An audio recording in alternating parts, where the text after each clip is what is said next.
Objet dièse, SCP-001-J. Classe, Keter. Procédure de confinement spéciale, l'emplacement du site 00, où SCP-001-J est gardé, doit absolument rester secret.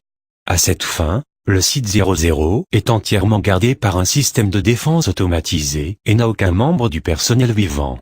SCP-001-J lui-même est gardé enfermé dans un cube fait entièrement de carbure de tungstène, qui est lui-même à l'intérieur d'un autre cube de carbure de tungstène, qui sera à son tour placé au fond d'une cage d'ascenseur de 3 km de profondeur. De nombreux capots pour interrupteurs ont été placés avec prudence sur SCP-001-J, et les robots du site 00 seront préparés à replacer ces protections si besoin.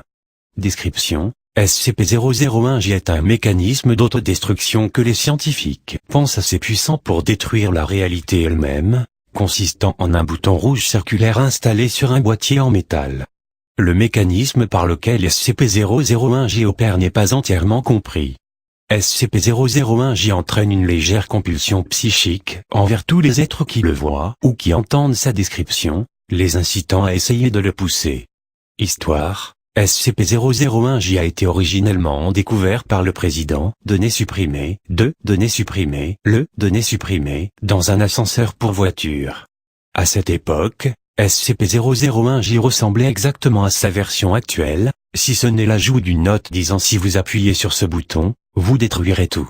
Le président a réussi à vaincre son envie de presser SCP-001-J assez longtemps, pour enlever SCP-001-J de l'ascenseur et l'enfermer dans un placard de son bureau. Après cela, il contacta, données supprimées, que nous connaissons sous les noms du fondateur, et le chargea de créer une organisation spéciale dont le but spécifique est d'empêcher de presser SCP-001-J, que ce soit par accident ou par malveillance délibérée, et aussi avec le but de protéger l'humanité des monstres et des trucs. Données supprimées, accepta, prit SCP-001-J et le cacha sous une pile de vieilles chaussettes dans son sous-sol.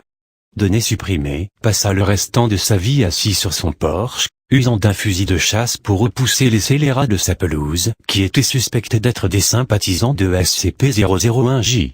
Le $1 million qu'il se fit en bourse fut utilisé pour créer un fonds fiduciaire, qui était la base de notre fondation. Depuis que, données supprimées, est mort et que la fondation a été créée pour le remplacer, ils ont été, données supprimées, à tenter d'appuyer sur SCP-001-J. Avant que le site 00 soit relocalisé en, données supprimées, il y avait beaucoup de tentatives de brèche de confinement de la part des membres du personnel de la Fondation qui ont tenté de presser SCP-001-J pour voir ce qui se passe et qui durent être éliminés.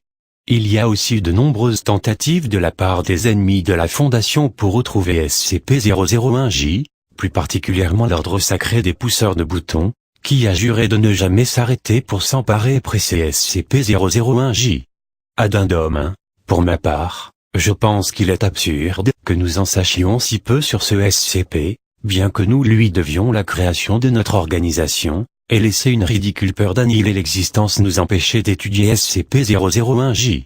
Je propose un test simple. En utilisant un drone télécommandé, nous appuierons en douceur sur la surface externe de SCP-001-J.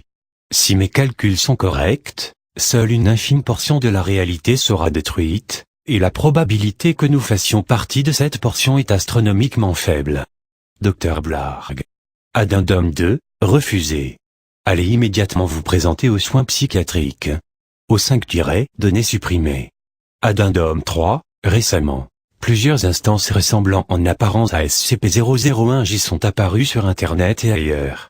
Bien qu'il semble qu'elles présentent les mêmes effets mémétiques que SCP-001-J, les propriétés de destruction de la réalité n'ont pas été confirmées.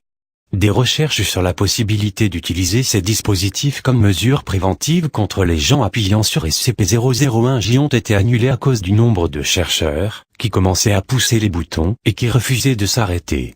Addendum 4, suite à l'addendum 3, les chercheurs incapables de s'arrêter de pousser des copies de SCP-001-J apparaissent avoir une addiction chronique, ayant dorénavant une dépendance physique au fait d'appuyer sur les copies de SCP-001-J.